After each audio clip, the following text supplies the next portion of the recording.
ಮಕ್ಕಳ ಜ್ಞಾನಾರ್ಜನೆಗಾಗಿ ಸರಸ್ವತಿ ದೇವಿಯನ್ನು ಪೂಜಿಸುವ ವಿಧಾನ ಹೇಗೆ ಅಂತ ನೋಡೋಣ. ವಸಂತ ಪಂಚಮಿಯನ್ನು ಪ್ರತಿ ವರ್ಷ ಮಾಘ ಮಾಸದ ಶುಕ್ಲ ಪಕ್ಷದ 5ನೇ ದಿನದಂದು ಆಚರಿಸಲಾಗುತ್ತದೆ. ಈ ಬಾರಿ ವಸಂತ ಪಂಚಮಿ 2025 ಫೆಬ್ರವರಿ 2 ಅಂದರೆ ಭಾನುವಾರ ಆಚರಿಸಲಾಗುತ್ತದೆ. ಶಿಕ್ಷಣ, ಮಾತು ಹಾಗೂ ಜ್ಞಾನದ ದೇವತೆಯಾದ ಸರಸ್ವತಿ ದೇವಿಯನ್ನು ಪೂಜಿಸುವುದರಿಂದ ವಿಶೇಷ ಫಲಿತಾಂಶಗಳನ್ನು ಪಡೆಯಬಹುದು.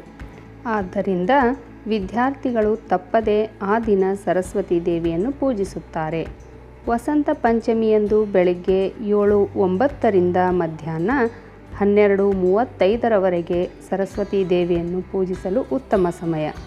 ಮಾಘ ಶುಕ್ಲ ಪಂಚಮಿ ಫೆಬ್ರವರಿ 2 ಬೆಳಗ್ಗೆ 9:14 ಪ್ರಾರಂಭವಾಗುತ್ತದೆ ಮತ್ತು ಫೆಬ್ರವರಿ 3 ಬೆಳಗ್ಗೆ 6:52 ಇರುತ್ತದೆ. 1. ವಸಂತ ಪಂಚಮಿಯ ದಿನವನ್ನು ಶುಭ ದಿನವೆಂದು ಪರಿಗಣಿಸಲಾಗಿದೆ. 2. ವಿವಾಹದಿಂದ ಗೃಹ ಪ್ರವೇಶದವರೆಗೆ ಹಲವು ರೀತಿಯ ಶುಭ ಕಾರ್ಯಗಳನ್ನು ವಸಂತ ಪಂಚಮಿ ದಿನ ಮಾಡಲಾಗುತ್ತದೆ. 3. ಅಂದು ಯಾವುದೇ ಹೊಸ ಕೆಲಸವನ್ನು ಪ್ರಾರಂಭಿಸಿದರೂ ಖಂಡಿತವಾಗಿಯೂ ಅದರಲ್ಲಿ ಯಶಸ್ಸನ್ನು ಪಡೆಯಲಾಗುತ್ತದೆ ಎಂಬ ನಂಬಿಕೆ ಇದೆ. 4. ಧರ್ಮ ಗ್ರಂಥಗಳ ಪ್ರಕಾರ ಈ ದಿನವನ್ನು ಉತ್ತಮ ಮುಹೂರ್ತವೆಂದು ಪರಿಗಣಿಸಲಾಗುತ್ತದೆ. ಪಂಚಾಂಗವನ್ನು ನೋಡುವ ಅಗತ್ಯವಿಲ್ಲ. ಈ ದಿನ ಮುಹೂರ್ತವನ್ನು ನೋಡದೆ ಶುಭ ಕಾರ್ಯಗಳನ್ನು ಮಾಡಬಹುದು. 5.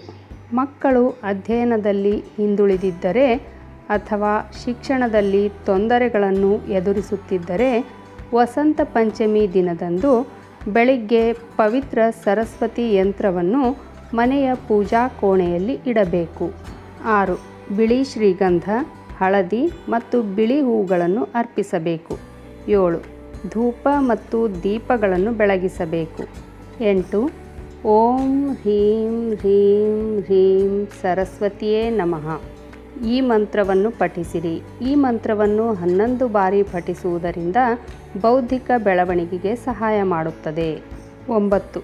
ವಸಂತ ಪಂಚಮಿಯಂದು ಸರಸ್ವತಿ ದೇವಿಯನ್ನು ಪೂಜಿಸುವುದು ಮತ್ತು ಮಕ್ಕಳಿಗೆ ಪುಸ್ತಕಗಳನ್ನು ವಿತರಿಸುವುದರಿಂದ ಶುಭ ಫಲಗಳಿವೆ. 10. ಅಗತ್ಯವಿರುವ ಮಕ್ಕಳಿಗೆ ಪುಸ್ತಕಗಳನ್ನು ವಿತರಿಸುವುದರಿಂದ ನಿಮ್ಮ ಜ್ಞಾಪಕ ಶಕ್ತಿ ಹೆಚ್ಚಾಗುತ್ತದೆ ಮತ್ತು ಮಗುವಿನ ಮನಸ್ಸಿನಲ್ಲಿ ಆಧ್ಯಾತ್ಮಿಕತೆಗೆ ಆಸಕ್ತಿ ಮೂಡಿಸುತ್ತದೆ. ನನ್ನ ಈ ವಿಡಿಯೋವನ್ನು ನೋಡಿದ ತಕ್ಷಣ ನನ್ನ ರತ್ನವಾಣಿ ಚಾನಲನ್ನು ಸಬ್ಸ್ಕ್ರೈಬ್ ಮಾಡಿಕೊಳ್ಳ್ರಿ.